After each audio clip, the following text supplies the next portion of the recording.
ہم نے یہ سنا ہے کہ آپ مسلمان ہونے سے پہلے ہندو تھے، کیا یہ درست ہے؟ ہاں بالکل درست ہے. پہلے میں ہندو مذہب سے میرا تعلق تھا، پر جب میں جوانی کی دہلیز پہ قدم رکھ رہا تھا اس ٹائم میرے ذہن کے اندر بہت سارے سوالات اٹھتے تھے کہ یہ بتوں کی جو عبادت ہوتی ہے کیا یہ سچائی ہو سکتی ہے کہ نہیں ہو سکتی. اس کے بارے میں نے بڑا غور فکر کیا اور پھر میں نے دوسرے مذہبوں کا بھی مطالعہ شروع کیا، ان کو پڑھنا شروع کیا. تو اس میں نے یہ دیکھا اور جو کنکلوژن نکالا وہ یہ نکالا کہ اس زمین کے اوپر سب سے زیادہ عقل مند کوئی ہے تو وہ انسان ہے جی. اور عقل مند انسان جو ہے وہ اپنے سے کم عقل مند چیز جیسے پتھر ہیں یا جو انسان اچھے انسان دنیا میں گزرے وہ مر کے چلے گئے یا دوسری اور چیزیں جو دنیا میں آج موجود نہیں ہیں، سورج، چاند، ستارے، زمین، آسمان، یہ ساری کی ساری سے زیادہ قیمتی عقل مند انسان کو پیدا کیا گیا ہے. انسان سب سے زیادہ عقل مند ہے تو وہ اپنے سے زیادہ کم عقل مند چیز کے آگے سجدہ کر رہا ہے. اس چیز نے مجھے آگے پہنچاتے میں نے Bible, old Testament, new Testament پڑھا، اس کے اندر بھی مجھے کرپشن نظر آیا. اس کے علاوہ اور بدھسٹ ریلیجن ہیں، جینزم ہے اور دوسری اور مذاہب ہیں، ان کے سب کا میں نے کی اسٹڈی کرنے کے بعد جب میں اسلام کی طرف آخر میں گیا تو اسلام میں مجھے سچائی نظر آئی اور پھر میں نے اسلام مذہب کو قبول کیا اور اس کے اندر میں نے قدم رکھا اور الحمدللہ آج میرا دل اس بات پہ مطمئن ہے کہ اسلام کے علاوہ کوئی سیدھا راستہ نہیں ہے. آپ اسلام جب آپ نے قبول کیا تو یہ آپ کی اپنی تحقیق تھی یا کسی نے اسلام کی آپ کو دعوت دی؟ میرے بہت سارے دوست اسکول میں تھے جو مجھے ان کے اعمال دیکھ کر کے وہ نماز پڑھنے جا رہے ہیں یا ان کی اچھی چیزیں دیکھ کر میں متاثر ہوتا تھا.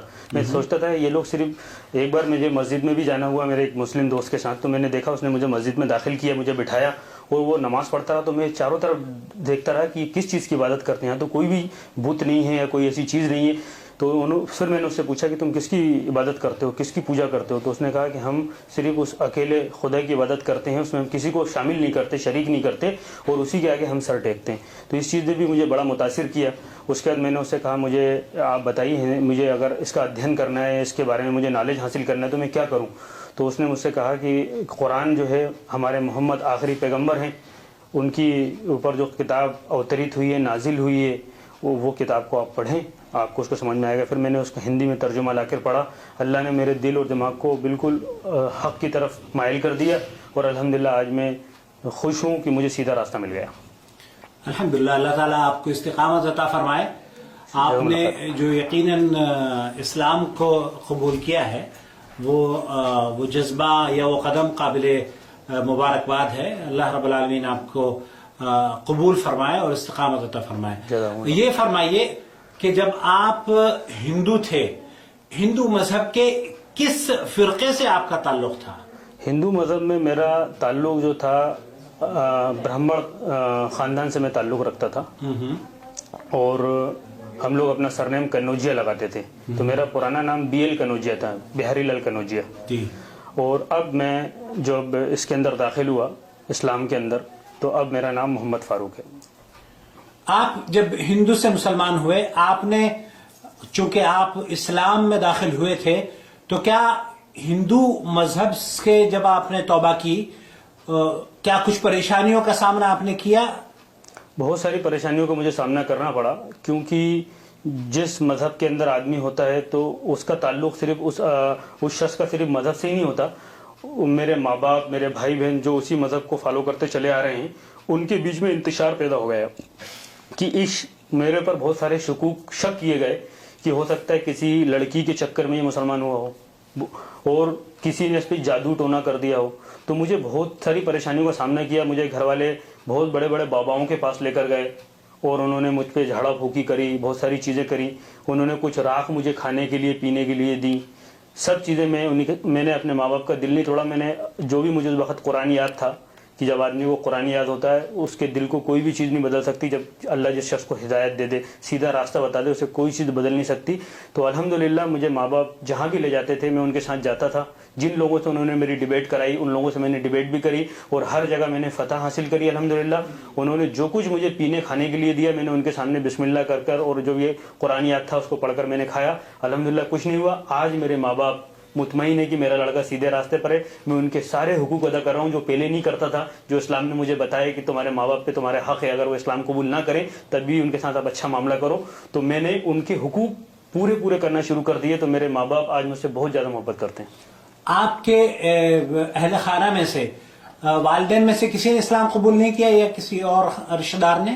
ابھی میرے رشتہ داروں میں سے کسی نے قبول نہیں کیا. میں ان کے سامنے حق بات رکھتا ہوں, حق بات تسلیم بھی کرتے ہیں کہ آپ حق پر ہو, صحیح راستے کے اوپر ہو. پر میں اس بات کا انتظار کر رہا ہوں کہ ہدایت تو اللہ کے ہاتھ میں ہے. انسان کا کام ہے کہ اس کو حکمت کے ساتھ دعوت پہنچا دینا. تو ابھی نہ وہ ساری زمین نرم ہو رہی ہے. میں دھیرے کوشش کر رہا ہوں, دعائیں کر رہا ہوں, مکہ میں دعائیں کر رہا ہوں میرے ماں باپ کے لیے, اللہ ان کو سیدھے راستے پر لے آئے تاکہ ہم سارے کے سارے لوگ ایک ساتھ جنت میں جائیں. آپ کیا شادی شدہ ہیں؟ جی ہاں, میں شادی شدہ ہوں ماشاءاللہ. میرا ایک بچہ ہے ابھی. آپ کی اہلیہ کے بارے میں کیا, وہ بائی برتھ مسلم ہے یا نہیں؟ وہ بائی برتھ مسلم ہے اور ان کا تعلق ان کے ابا جو تھے وہ دیوبند کے بڑے علماؤں میں سے ہیں. اور ماشاءاللہ یہ ہے کہ اب میں نے اپنی بیوی پہ بھی کام کیا ماشاءاللہ. ان کے سامنے حق رکھا اور ان کے سمجھ میں آیا اور انہوں نے ماشاءاللہ حق کو قبول کر لیا ہے. اور الحمدللہ ان کے ابا کا انتقال ابھی 1 سال پہلے ہوا ہے. اور اللہ اگر مجھے ٹائم دیتا اور وقت دیتا اور وہ حیات ہوتے تو میری یہ نیت تھی کہ میں ضرور جو ہے ان تک بھی حق بات پہنچانے کی کوشش کرتا. اور اس کے باوجود بھی میں آنے کے بعد وہ ضعیف تھے, کافی بیمار تھے, میں نے ان کی طرف سے حج بھی کیا ماشاءاللہ. ہندوازم سے کسی کو دعوت دینے میں آپ کو کامیابی ملی ہے؟ میرے بہت سارے دوست, کم سے کم میں 8-10 لوگوں کے نام بتانا چاہوں گا جن لوگوں نے ماشاءاللہ میں نے ان کے سامنے حق بات رکھی. 10-12 لوگ اسلام قبول کر چکے میرے ہاتھ پر الحمدللہ. اور جب بھی میں ہر سال جاتا ہوں تو میں محنت کرتا ہوں اور انشاءاللہ 1-2-4 لوگ انشاءاللہ اسلام کے اندر داخل ہو رہے ہیں.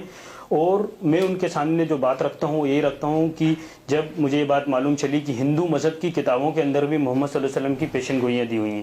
یہ ایک کتاب ہے ان کے یہاں پران, بھوشیہ پران کے اندر پرتی سرگ پرو 3 کھنڈ 3 ادھیائے 3 میں ایک شلوک ہے, لنگت چھیدی شکھاہین سرمشودھاری سرو بھکشی اچالاپی جنومم تسمان مسلونتو کشیریو بھوشیتی.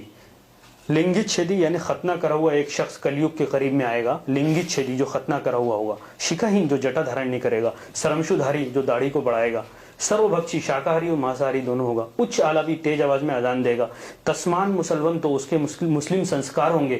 اور جب وہ آ جائے گا تو لوگوں کے بیچ میں حق بات رکھ دے گا. اور وہ کلیوگ میں آنے والا صرف ایک ہی اوتار ہوگا, انتم اوتار, جو جن کے بارے میں کہا جاتا ہے وہ پروفیٹ محمد صلی اللہ علیہ وسلم ہیں. اور کلیوگ میں صرف ایک ہی اوتار آیا ہے, وہ محمد صلی اللہ علیہ وسلم ہے. تو اس بات کو پڑھ لینے کے بعد جب ہندو لوگ سنتے ہیں اس بات کو کہ, اور ہندوؤں کو بھی اپنی ویدوں سے اور دوسری کتابوں سے روکا گیا. آج آپ دیکھیں ہندوؤں کے ہاتھ میں 2 کتابیں پکڑا دی گئی ہیں. ایک تو مہابھارت پکڑا دی گئی ہے اور ایک ان کے میں گیتا پکڑا دی گئی ہے. یہ مہابھارت کا پارٹ ہے. گیتا, مہابھارت اور رام چرت مانس, اور ویدوں سے اور اپنشدوں سے اور پران سے, ان تینوں جو اتھینٹک کتابیں ہیں, جو شروتی ہیں, جو ایشوری گرنتھ تھے کہے جاتے تھے, جس کے اندر آج بھی ایک ایشورواد کی شکشا موجود ہے کہ ایک خدا کی ہمیں عبادت کرنا چاہیے, ان کتابوں کو پنڈتوں نے پڑھنے نہیں دیا شروع سے. یہی حالت مسلمانوں کے ساتھ بھی کری گئی. اس لیے مسلمان جب نہیں پڑھ پائے تو مسلمانوں کو بھی دھارمک کتابوں کو پڑھنے سے روکا گیا جو اتھینٹک تھی.